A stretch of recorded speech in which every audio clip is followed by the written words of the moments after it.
530-8003. Jesup Premium Storage units are indoors, climate controlled, and they have 24-hour surveillance and on-site management. You have 24-hour, 7-day-a-week access to your unit. Sizes range from 5x5 to 10x25. They also have outside covered and uncovered spaces available for vehicles, boats, trailers, and RVs. Jesup Premium Storage on the Waycross Highway in Jesup. Andrew Cuneo here. It's summertime in South Georgia, and the only thing hotter than being outside is the hot deals at Mike Burt's Ford. With up to $12,000 off new F-150s, there's no better time than now to purchase the truck of your dreams. So stop the search and call Mike Burt's Ford today.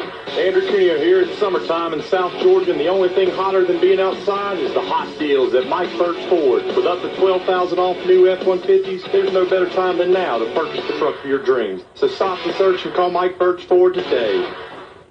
Murphy's Builder Supply is where you need to go for all your home improvement projects and hardware needs. They've been serving folks in this area since 1946. Murphy's offers some products and services that you may not know about. They now sell ammunition, both bullets and shells. Murphy's also sells personalized tags for dog collars. They build customized screens for windows and doors. Murphy's can rekey locks, and of course they can make keys. They cut glass for windows, plus Murphy's has monthly doorbuster specials. Check their Facebook page to see what's on sale. Murphy's Builder Supply, 156 Northeast Broad Street, Jesup. And good morning. You're listening to the Big Dog, WIFO 105.5 FM in Jesup. It is 8 o'clock. It's now time for the world-famous Butch and Bob Show, brought to you by Murphy Builder Supply in downtown Jesup, Jesup Premium Storage out here on the Waycross Highway, and by Mike Burt's Ford in Blackshear. Good morning, Bob. How you doing? Doing good. Doing good. Well, we're in the runoff season right now here in the state of Georgia, and we do have a candidate for Lieutenant Governor who's on the phone with us right now. And he just said he just stepped out of a studio up in radio studio up in Sandy Springs, Georgia. On the phone with us right now is candidate for Lieutenant Governor Jeff Duncan. Bob, take it away. Okay, Mr. Duncan, appreciate you being here on the world famous Butch and Bob Show. How you doing today? I'm doing great. Thanks for the opportunity to be with you all this morning. No problem. Tell us a little bit about yourself. Well, just a normal guy here. Got 3 young boys in the public school system up here in Forsyth County, Georgia, where my wife and I call home. Played a little baseball in my day at Georgia Tech, and then spent 6 years in the minor league. Got into the business world for a number of years and sold a business, and here we are running for lieutenant governor. And what made you decide to get a lieutenant governor's race? Have you ever been in politics before, any positions before? What's the interest in the lieutenant governor position for you? Yeah, so I ran for a state house seat 5 years ago. I got sitting in church, and our pastor gave a good sermon one day that just said, "Look, stop complaining and start getting involved." So we took the bait. My wife and I ran for a state house seat in 2012, and won and beat a long-time incumbent in 13. And I was there 5 years in the General Assembly, and what I realized was I either wanted to be in charge or go home. The system was not where I expected it to be.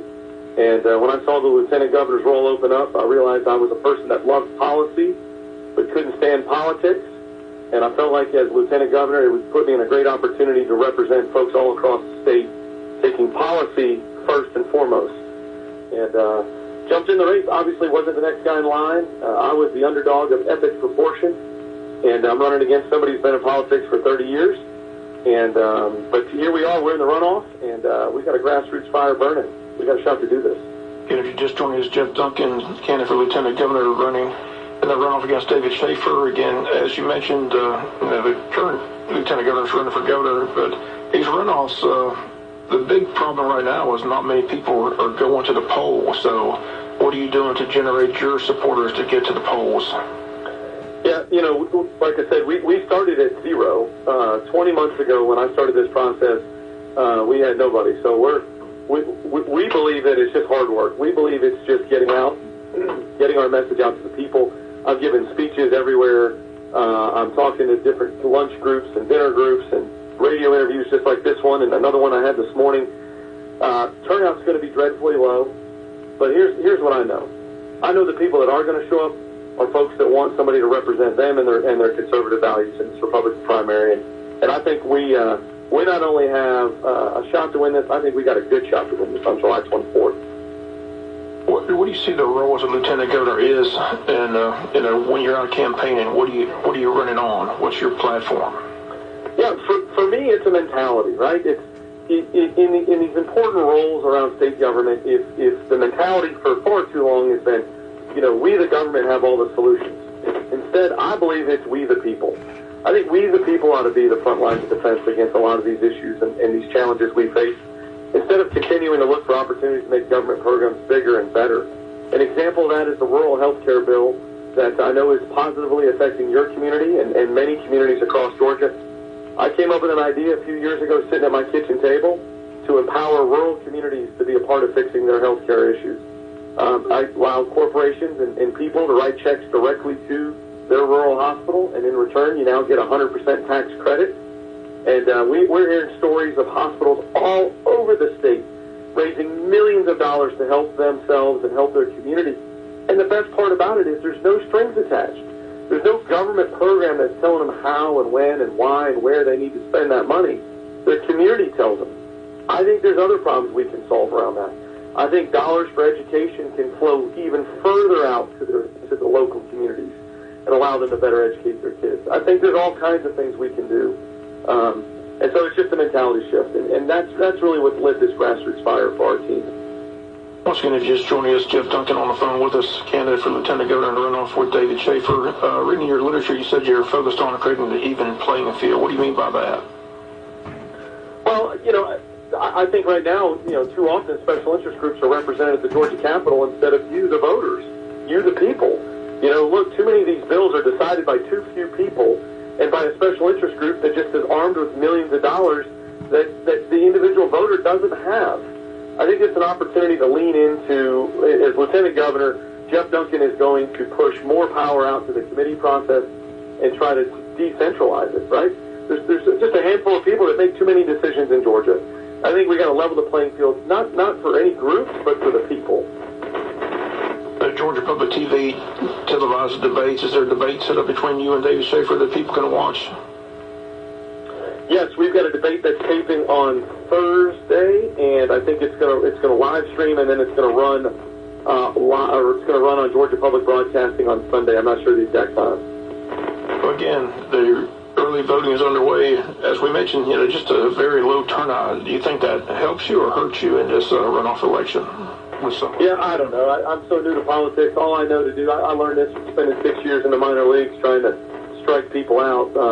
I just know to get up every day and go to work and just kind of just work as hard as I can. And I don't know if, some people talk about the weather and the time of the year. I don't know. All I know is 10 years ago, a guy like Jeff Duncan could have never run for statewide office because the playbook said you had to be in politics forever and you had to have all the right endorsements of all the right people in elected office. Now, with guys like Donald Trump who won their election, I think the people have woken up and realized that they're no longer looking for the next guy in line. They're looking for the best person for the job. And it's my job to get up every day and prove that. Elected, once you get to Atlanta, the big issue every year is the budget. So how do you view the statewide budget? Anything you'd like to see improved in that or any issues with the budget? Yeah, I think the budget, I hate to keep pointing back to it, but it's the truth. It's the mentality. If you think we, the government, have the solution and the state budget's going to continue to get bigger and bigger and bigger, I think we ought to start with tax reform. I want to lead the effort in taking an additional 2% of personal income tax and returning that back to the taxpayers as a means to continue the momentum. I think when we, just like Donald Trump, he knew that if he gave taxpayers their money back off their federal tax returns, that they would take those dollars and spend it back in the economy much better than the government is. I want to do that at the state level. But to do that, you've got to cut what you spend as a state. You've got to not try to be the fix for everybody. And you've got to just trust that the communities are going to truly be the answers to things like adoption, foster care, homelessness, hunger, health care for low-income individuals. And I think, speaking of communities like yours, I've spent so much time in rural Georgia over the last 20 months. And also before that, writing this rural health care bill. Here's what I realized. Too many people in Atlanta think folks live in rural Georgia because they have to. What I've learned is folks live in rural Georgia because they want to. It's where they want to raise their families. It's where they want to spend their lives. And I think Atlanta ought to look for ways, instead of just trying to subsidize rural communities through rough patches, ought to look for a way to get out of their way and allow them to grow their own local economies. I created a program called BIG, Built in Georgia. I want rural Georgia, a lot like your area where you're so close to the ports. I want rural Georgia to be the production capital of the Southeast. I want companies all over the Southeast to look to rural Georgia to say, you know what? Those folks are getting it right. They're getting government out of our way. They're cutting taxes. They're having a workforce-ready program in place. I want to move our business. I want to produce more of our products in rural Georgia. That's, to me, how we have not just jobs for a season, but we create jobs for a generation. Well, as you mentioned, it's a big state. You said you've been traveling. How are you getting around the state? Do you have a bus tour like a lot of these candidates have, or are you just doing it individually with your automobile? How are you doing it?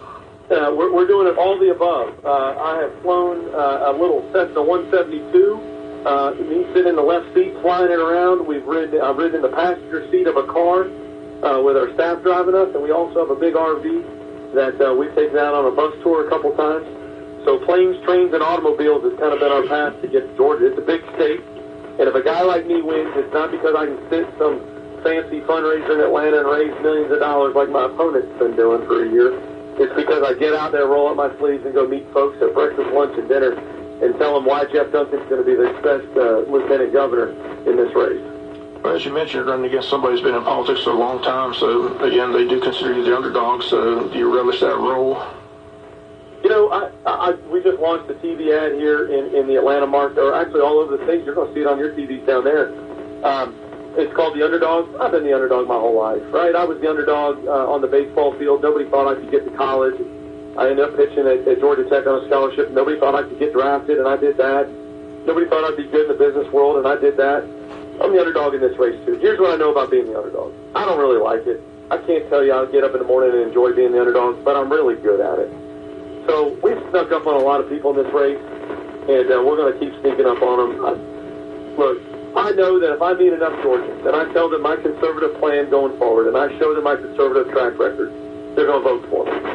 David Schaefer's been in politics for 30 years. He's been in the state senate for 17. Good for him. That's great.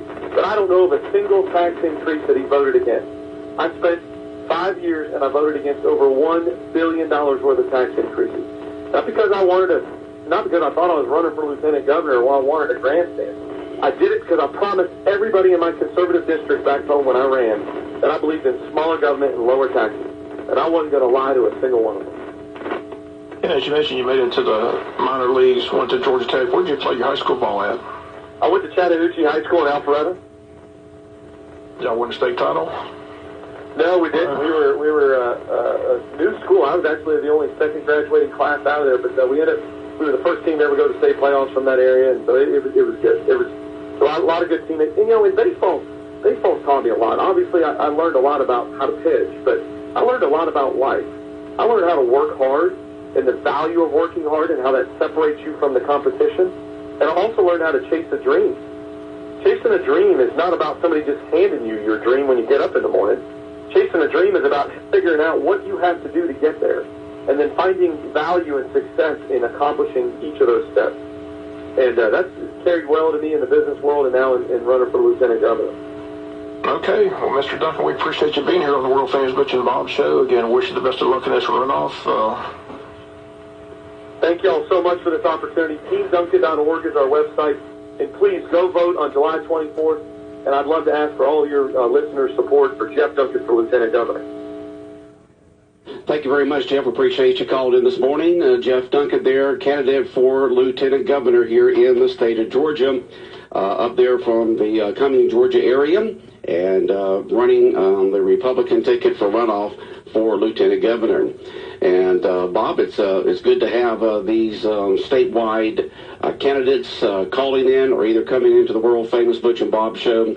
And I know you mentioned that we've got a candidate for Governor Brian Kemp actually calling in on Friday. Is that correct?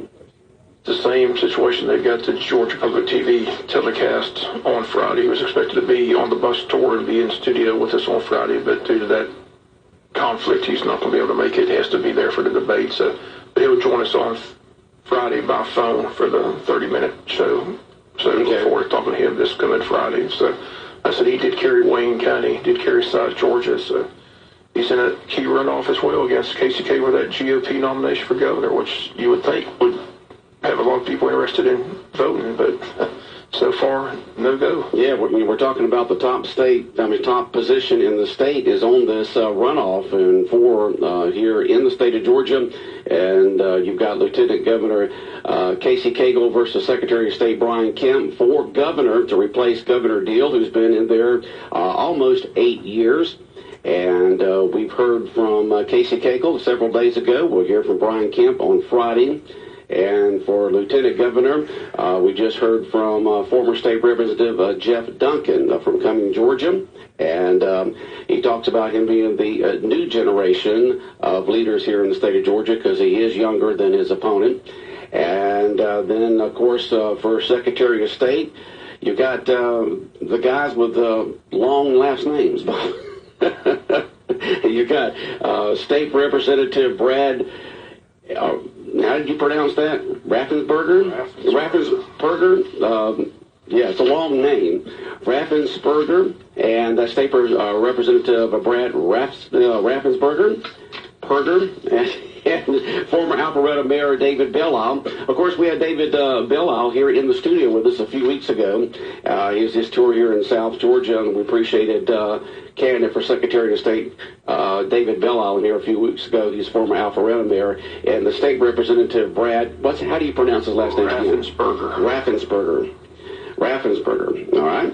And then on the Democrat ticket, you have the state school superintendent from the Democratic side. You said... Sid Chapman and Othay Thornton. Othay Thornton, so Secretary of State on the Democratic ticket in a runoff. Runoff coming up on July 24th. Early voting is going on right now, so you can go to your local courthouse, like here in Wayne County, and go ahead and put in your votes right now. It won't take you long. There's not a bunch on there. And as you mentioned, we've got certain people here in Wayne County that's got a runoff, don't they? I have one runoff. Yeah. Mike Robertson, Federal Cooksey for District 3 County Commission. District 3, okay, for County Commission. And so, folks, get out there and vote. Exercise your right to vote. Early voting going on right now. The runoff election on July 24th. And, of course, we'll be at your election headquarters on July 24th and let you know who has gotten the Republican nomination, who's got the Democratic nomination. And then the general election in November. And so, once again, we appreciate candidate for Lieutenant Governor Jeff Duncan calling in this morning. Said he just stepped out of the studios of a radio station up in Sandy Springs, Bob. So he's doing the radio tour thing this morning. Trying to get his message out. Yeah. Hopefully people show up and vote. That's the thing. Just amazing. I just can't believe how low it is. Like I said, you got two of the top positions in the state of Georgia on the Republican ticket. You got the governor, lieutenant governor, and secretary of state. That's the top three positions in the state of Georgia in runoffs. And you would think that folks would say, hey, I want to be able to help select the person I'd like to see in there. And there are differences. On the Republican ticket, there's differences between Casey Cagle and Brian Kemp running for governor. There's differences between David Schaefer and Jeff Duncan. And there's differences between Brad and David for Secretary of State. I mean, if you look at their campaigns and look at their messages, there's a little bit of difference in each one of them. And if you take a look at their backgrounds and experiences, there's a little bit difference and sometimes major differences in each one. So, pick the candidate of your choice and go out there and vote now early or on July 24th, Election Day, which is usually the day that I vote, Bob. Sometimes I'll do, once or twice I've gone in for early voting. 2 weeks from today.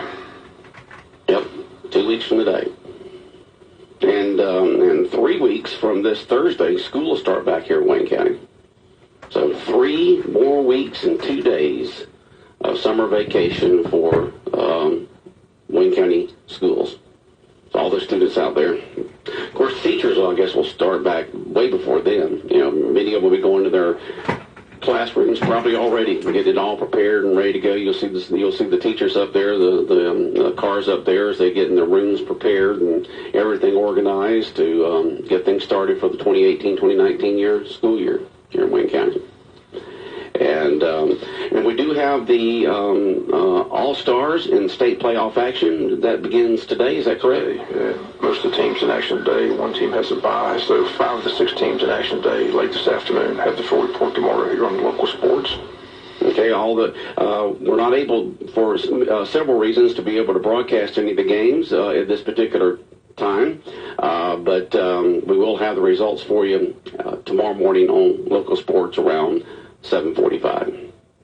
It'll take a few minutes, and we'll have those results for you at that time here on 105.5 FM, and we wish the All-Stars the very best. And speaking of All-Stars going to state, we've got the swim team coming in here.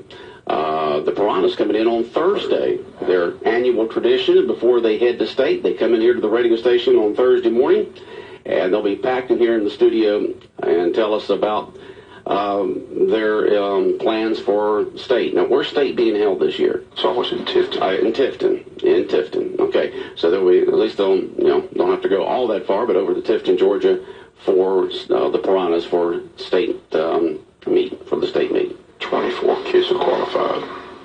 It's pretty good. Okay. Do we have a guest out there, Jonathan? He's talking to somebody. I don't know. Jonathan? They're not hearing me. He's talking to somebody in the green room up there. Do we have a guest that came in we didn't know about? I don't know. Of course, I don't know. I don't see anybody out there. I didn't see anybody on the board, but he was talking to somebody. If we have a guest out there, they're welcome to come on back. I can't see them out there in the green room, but Jonathan was talking to somebody out there. I know that Ed Exley's supposed to come in, but he don't go on the air until about 8:35, so I wouldn't think he... We got a guest? You're a guest? Or are you just hanging out? He's just hanging out. We don't have a guest. We just got somebody who's hanging out. Okay. All right. So we'll continue on here with the world-famous Butch and Bob Show here on 105.5 FM. And, Bob, you had the county council meeting last night. Several board appointments were made. Is that correct? Yeah. I guess he's just watching. I don't know. He's here to cut an ad. He's here to cut an ad. Okay, so he'll be on there, he'll be in the studio in there with Jonathan in just a few minutes. Put him on there if he wants to come on in. Who do we have out here? Ken and Mike Roberts. Come on in, Mike Roberts. Come on in. I'm walking around. You're walking. Yeah, he's gone. You moved a long way in your rehab there. I couldn't see who it was through the reflection in the glass right here. I could just see a form. All right, we got... He's here to get his ad done before he goes and coaches his team. All right, so... Y'all headed to Savannah, right? We're headed to Savannah. Move the mic over. That's it. There you go. Savannah, we play at 4 o'clock. Play the host team, Savannah, right? Yeah, we got a good group of kids, very athletic. What age group is that? 8-year-olds. 8-year-olds. I got a grandson on that team, so... Okay. Y'all did a heck that's of a keeping job. me young. I still don't know how y'all won those 3 games that heat of the day over in Waycross. That was amazing. We're athletic. We got some kids that can play. George Breed would usually be here on Thursday with y'all. You know, he won all 5 of his swim events. He plays left field for us. And so what's he going to do? Is he going to be in Tifton or is he going to be with y'all? He's going to be with us. As the coach smiles real big when he says that. Did he flip a coin? Or his dad said they were going to go back into, they were going to swing it. Okay. All right. His daddy gung-ho about swimming, baseball, and anything that George is doing. I got you. Well, you're already in a runoff yourself. You got to be concerned about the low turnout. I mean, yeah. What do you got to do today? I mean, it's only 175 people so far. That's Democrats, Republicans. There's no telling how few people in District 3 have voted already. I know, and I'm concerned about it. I've been out there prodding and pushing and begging them to go vote. And so when this baseball ends this week, you know, it'll give me a good 10 days to really get out there and say, hey, go vote, man. You need to vote. Whether you vote for me or not, just go vote. Yeah, isn't it fun out there campaigning in this 90-something degree heat? Yeah, it's fun. You got to keep lots of sports drinks and water in your cars. You're going from around in District 3. You know, it's so hot, everybody, you know, sometimes I wonder if they're home and they just don't want to answer the door. Does it look like a politician out there? Yeah, who's that guy? Who's that guy there? They're knocking on my door. I'll keep asking you the $64,000 question, so I put you on the spot again. Had executive session again last night, but they didn't go to executive session. But our rec director is doing a heck of a job, and the interim tag continues to remain on his head. When they're going to finally just make the move and give him the full-time job?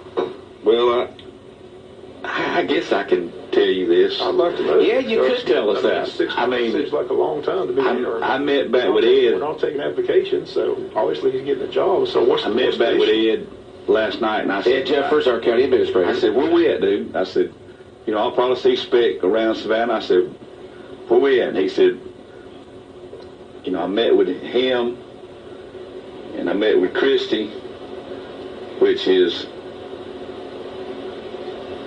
she works there, right? She works in office. He said, I'm 95% sure I got a job worked out for her. She's going to come work for me and run the concessions and do some things that he wants done. He said, and then Speck and I are negotiating a salary right now. And he said, if we can come to that conclusion.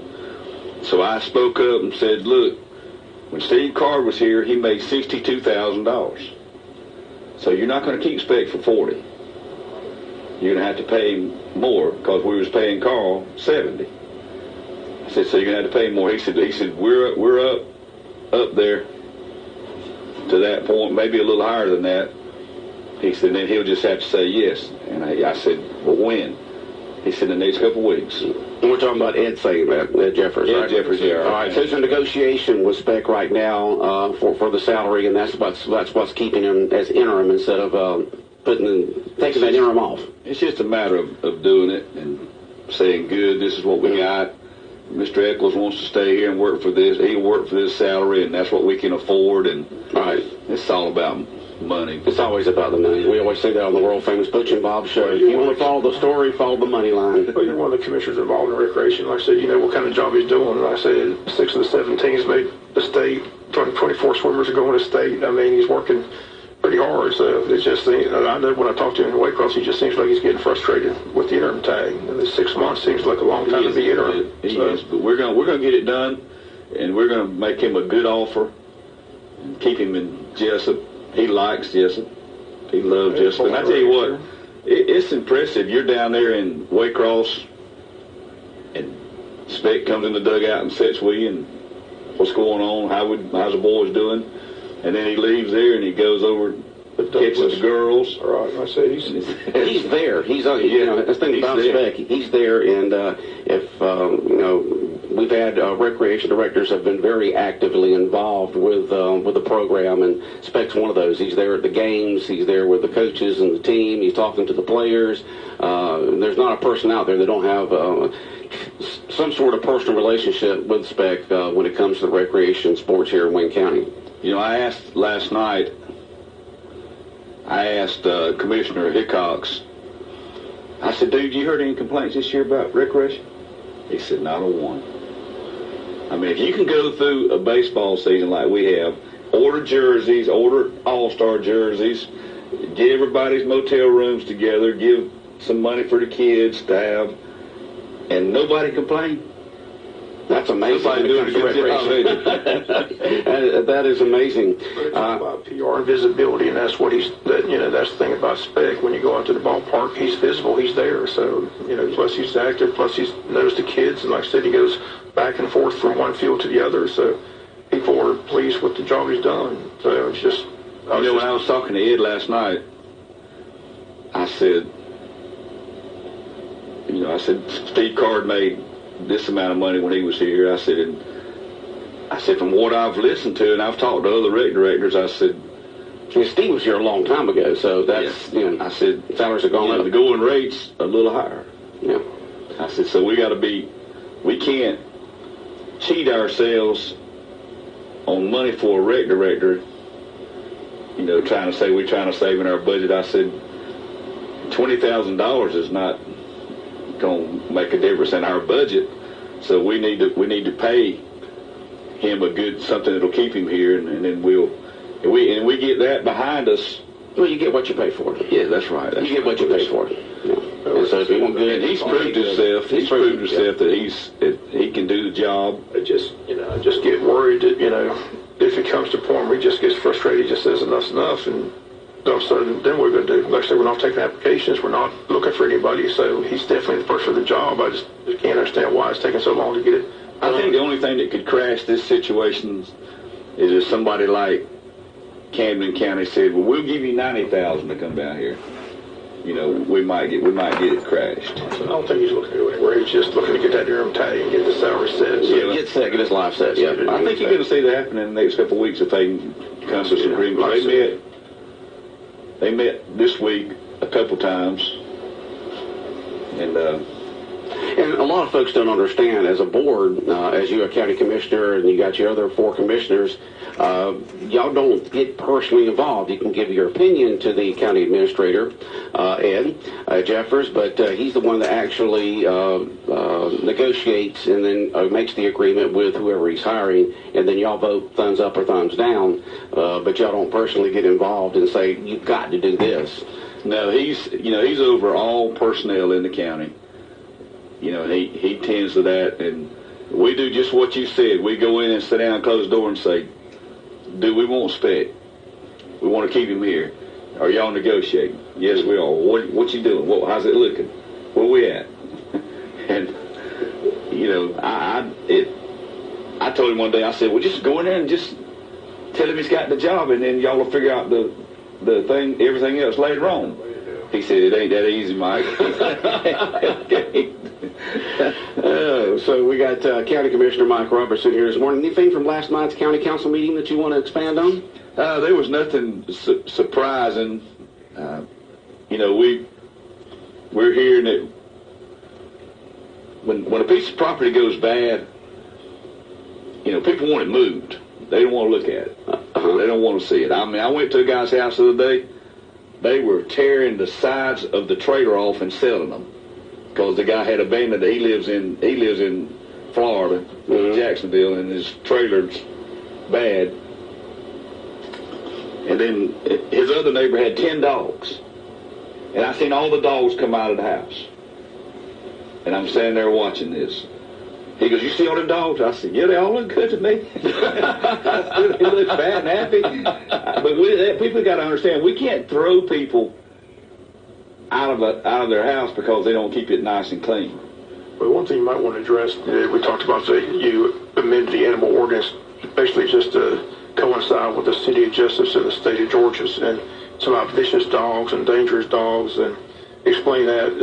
This is something, it only comes up if the law enforcement or animal control brings it to we have that, and we have that agreement with the city that they handle all that, and we call them if we have an incident out in the county. And I think when we really need to look into it is if a dog bites a person, we need to check that dog out. I mean, my bulldog is 124 pounds.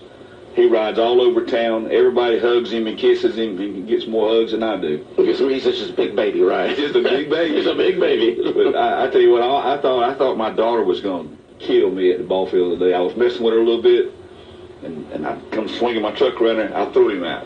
Oh, accidentally just came out? Yeah, I threw him out the back. He hits the ground, rolls about twice, and gets up. He's looking at me like, "Come on now, Dad, what'd you do that for?" He threw me out of the truck. And Casey was yelling, she said, "Dad, you threw him out of the truck." No, I didn't mean to. I got a question for you, and I don't know if you know the answer to this or not. You know, you got that house down here on the curve at Empire Community that's on the left-hand side that at one time the swim teams years ago used that pool as an indoor pool, okay? And the house has been sitting there empty for a long time. And I was talking to a few folks the other day, and they said that they thought that the county owned that because when they had the widening of the Highway 84 out here, that the entire property was put over to the county, either sold or given. I don't know, but it's been sitting there empty, just bushes and trees growing up around this house. At one time was a show place here in Wayne County. Yeah, it was. A doctor. Yeah, doctor owned that. Do you know about that? Do y'all own that? Is that y'all's property? I do not think we own that. I will check into that. Because you had an indoor pool there that could have been used. I mean, if we could go in there, and if we owned it, we could go in there and fix it up some and But I don't know who owns it. They didn't know. They thought the government had taken over because of the widening of the person just didn't want to sell the person who owned it just didn't want to sell the land out front for the widening. He wanted to sell the whole thing, and so the house has just been sitting there rotting for the last what, Bob, 20 years? 20 years. Yeah. I remember when I used to go see Gene Palmer. That it's crazy with Gene Palmer. I took Josh to Gene to work on this hitting. Gene really taught Josh how to hit. And now I'm taking Ronan and my granddaughter Bo. Bo hits baseballs every Monday night. And then she hits softballs the rest of the time. But I take both of them to Gene, so that's how long Gene Palmer's been having a hitting school out there. Wow. Josh went through there, now my grandkids are going through there. And where's that hitting school? Right out there at Palmer's here on 204 going out. Okay, 203 going out? Yeah, 203. Yeah. It's right there on the right. He's got a place. Every Monday and Tuesday night, there'll be 20 kids come through there. And someone just texted in, well, it's too word in the show now, but someone just texted in and says Dr. Miller's house. Yeah, that's right. That's okay. Right. I'll check into that. I really will. Yeah, would you? I didn't know. Someone just mentioned that. I was talking about it's just a shame that a nice show place house with an indoor pool just been sitting there for all these years. They had mentioned the fact that they thought it might be owned by the county government or government of some sort, and I said, I have no idea. It's just a shame that I've never heard of us owning that. Yeah, a show place, a great home with an indoor pool, because we're always talking about pool facilities around here, is just sitting there. Well, we're trying to get all recreation out at Bill Morris Park. Everything we do, we want it at Bill Morris. We really would like to do away with parks and things that we own and just get everything right there. And 2 days ago when I was talking to Ed, I said, now we say Ed, folks, he's talking about Ed Jeffers, our administrator. I said, what's going to be the big deal when we get together and try to do budgets again this year? He said, well, there's going to be a line item for a pool. So in the next 2 or 3 years, we may have a pool out at our place. The city may have their pool going on, but that'll keep some people talking. Okay, just a few messages in here. Someone says they're very thankful that you're getting better after your accident, and now you actually walked in. I've seen you come in from a wheelchair to a cane, and now you actually walked in. So you're recovering real well from that.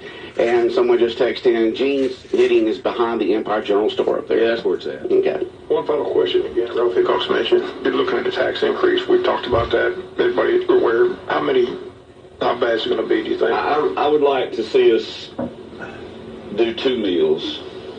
Instead of 3. And then, do 2 instead of 3. Do 2 and then see where we're at on some projects and things. And we're going to have some splash money come in, and we're going to be able to use in some things in some places. So we're just going to have to kind of float that boat this year and make sure we, like Mr. Jeffers asked me, he said, who do we want to fire? Who do we want to lay off? I said, nobody. They're all doing a good job. Yeah. And someone just texted in that they thought that Dr. Miller's daughter still owned it. I think so. Yeah. The Miller family still owns it. The Miller family. Right. All right. Well, we got to wrap up the show. I know you've got to get next door there with Jonathan, and we appreciate you coming here and talking about county business and baseball. It's good to see y'all, and go out and vote for Mike Roberts. You just had to do that, didn't you? I didn't wear my shirt in here that said vote for. All right, 8:37, Big Dog Country Radio.